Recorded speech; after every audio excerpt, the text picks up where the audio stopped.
A warm welcome for everyone. Today, me and my team members are going to explain about problem-based task in computer network security. So before we start, let me introduce myself. My name is Lakshman, son of Nathan. My metric number is 01DDT20F1083. Hello guys, I'm Charan Ramhari and my matrix number is 01DDT20F1111.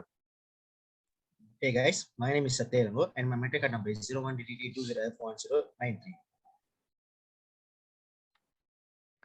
So these are the contents of our problem-based task. The first thing we're gonna explain about the introduction, and the second one is content.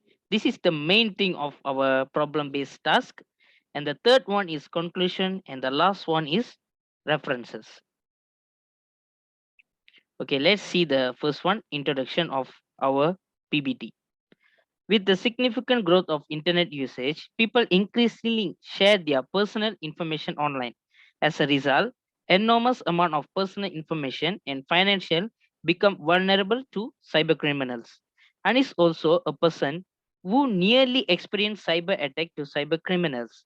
Anis get an email from Central Bank of Malaysia shows that some has attempted to access a account and the bank has locked it. In order for Anis to resolve the issue, all she has to do is click on the link to reset a password. Now, the threat actors are hoping Anis will be panicked about her money, clicks the link and give them her login information. So let's see about the second one, which is content. Okay, the first content is based on your experience, identify the vulnerabilities that honeys face. Okay, let's see. Based on my experience, the vulnerabilities faced by honeys seems to be like phishing attack. Phishing emails and text messages may appear to be from a service people recognize or trust. They may appear to be from a bank, credit card business, social networking site, online payment website or app, or online retailer. Phishing emails and SMS messages frequently present a story in order to persuade people to click on a link or open an attachment.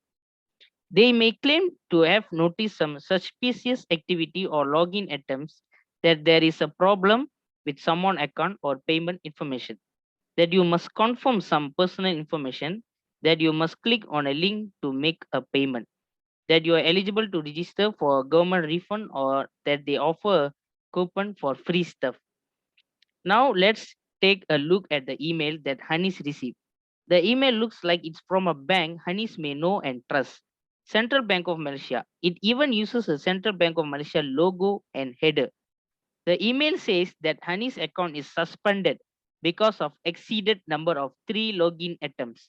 The email invites her to click on a link to update his password in order to unlock his account. While this email appears to be genuine at first sight, it is not.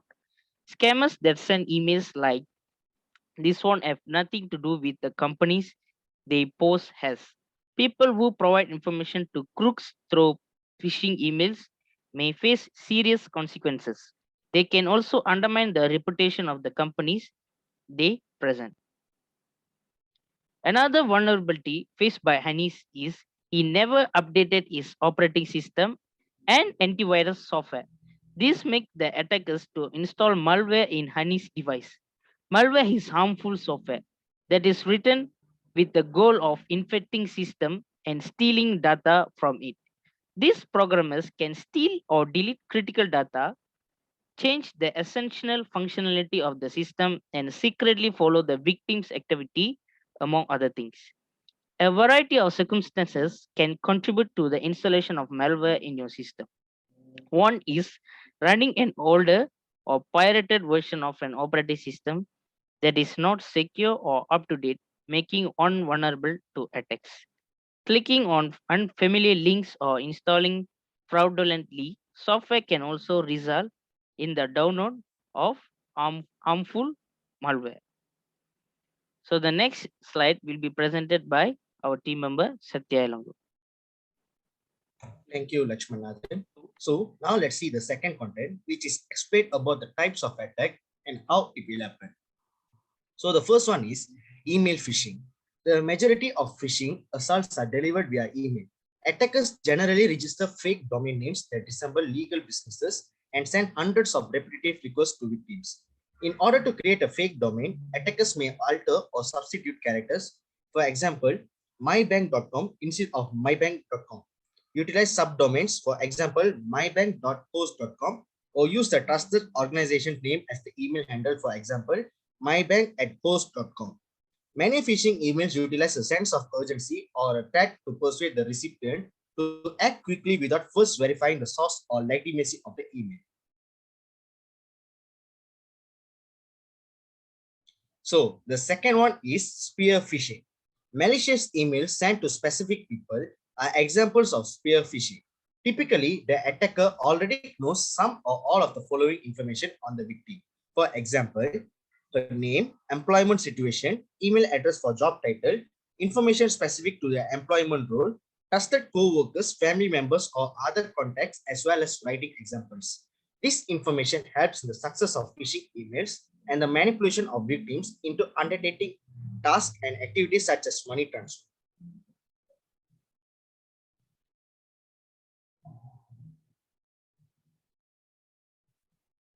So the third one is wishing. A wishing attack is a type of scam in which criminals contact a potential victim over the phone, pretending to be a company and try to convince them to share personal information. A call is not always made right away. Instead, fraudsters often combine different baiting techniques to instigate curiosity, fear, or to gain the trust of those on the other end of the line. The word phishing comes from a mashup of voice phishing, that is, a phishing attack using voice. This does not mean that communication is made exclusively through phone calls. It is common for this type of attack to start with sending an SMS, for example. For this reason, many people confuse phishing with wishing. Although the goals are the same, there are some differences in the techniques used in each. So the last one is angler phishing. These assaults make advantage of fake social media profiles associated with well-known organizations. The attacker uses a fake account handle, example, at Pizza Hut customer care, and the same profile image as the legitimate corporate account. Attackers take advantage of consumers' proclivity to use social media channels to lodge grievance and solicit assistance from brands. Instead of contacting the legitimate brand, the consumer contacts the attacker's bogus social account. When attackers get such a request, they may request personal information from the consumer in order to identify the problem and respond correctly. In other circumstances, the attacker sends a link to a fake customer service page that leads to a malicious website. So the next slide will be explained by my teammate Charanram Hari. Thank you, Satya. So I'm going to explain about the detect of the attack. So let's see the threats or sense of urgencies. So emails that threaten negative consequences should be viewed with caution. Another method is to exploit the concept of urgency to inspire or demand immediate action. Phishers hope that by reading the email quickly, recipients will not truly study the text and will not notice problems. So the next one will be message style. A communication written in unsuitable language or tone is an immediate indication of phishing. If a worker seems unusually casual or a close friend uses formal language, this should raise a red flag.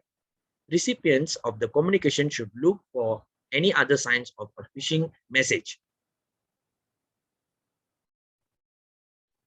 Next, let's see the unusual request. If you are required to perform non-standard tasks in response to any email, this could signal that the email is malicious. For example, if an email claims to be a form or specific IT team and requests software installation, but these operations are often handled centrally by the IT department, the email is most likely fraudulent. So let's see the inconsistencies in web address. Look for mismatched email address, URLs, and domain names to identify likely phishing attacks. Checking a previous correspondence that matches the sender's email address, for example, is a smart idea. To see the actual link destination, recipients should always hover a link in email before clicking it. If the email appears to be from a Bank of America, but the domain of the email address does not include bankofamerica.com, it is a phishing email. So guys, now I'm gonna explain about the suggestions to honeys to countermeasure from this attack. So let's see the first countermeasure. Filter emails for phishing threat. It's important that you filter your emails for malicious URLs and attachments to prevent phishing emails making to your users in the first place. Sandboxing can detect a lot of the malware in emails, but make sure that you have a follow-up plan in place if you're developing this technology in detection rather than blocking mode. Otherwise, the malware is still live on your system. Use security analytics to filter out malicious URLs. Rapid7 User Insight uses threat feeds to detect known malicious URLs and security analytics to alert on unknown ones. It also integrates with sandboxing solutions such as FireEye series and Palo Alto Wildfire to enable quick and easy incident investigation of malware alerts. So let's see the second countermeasure. This will be explained by Satya Elongo. Thank you, Lakshmanathan. So the next countermeasure is enable SPF, which is Sender Policy Framework, and DKIM, which is Domain Keys Identified Mail. There are two standards that help determine if an email actually came from the sender domain it claims to detect email spoofing. The first one is the Sender Policy Framework (SPF), which adds and lists to your DNS records that includes all servers that are authorized to send mail on your behalf. The second standard is Domain Keys Identified Mail (DKIM), which is a way for an email server to digitally sign all outgoing mail, proving that an email came from a specific domain and was not altered during transportation. Together, they raise the confidence in the authenticity of the sender and email contained by the recipient. To help improve security hygiene, check that your system have both SPF and DKIM enabled on your outgoing email. For incoming email, you should check if a sender domain has SPF set up and the email came from an authorized server and the DKIM signed emails have not been tampered with. So, the next one will be explained by Chanadram Hari. Thank you, Satya. So let's see the third countermeasures of these attacks. So let's see the detect malware on endpoints. Many phishing attacks involve malware that steal your data or passwords. So we should have technology in place to detect malware on the endpoint. Regular antivirus is great for catching commodity malware, which is likely the bulk of what you will see used against you. There are also many new endpoint detection vendors out there that have great alternative technologies. So it uses its agentless endpoint monitor to collect process hashes from all machines on your network to highlight known malicious process based on the output of 57 antivirus scanners. It also looks for rare or unique unsigned processes that may indicate malware. So guys, we have come ready into the conclusion. Phishing is but a modern twist to any number of age-old ploys to trick people into giving information that can be used against them. From eavesdropping to mail tampering, criminals have always sought to steal information as a precursor to launching other exploits. As it has always been, each individual must shoulder the responsibility to protect themselves from trickery and deception. There are software tools such as spam filter and antivirus software that can help. But in the end, we must all be ever diligent and even a little suspicious of email and SMS communications. So these are the references that we use for our problem-based task as a guidance. You guys also can visit this website for your knowledge.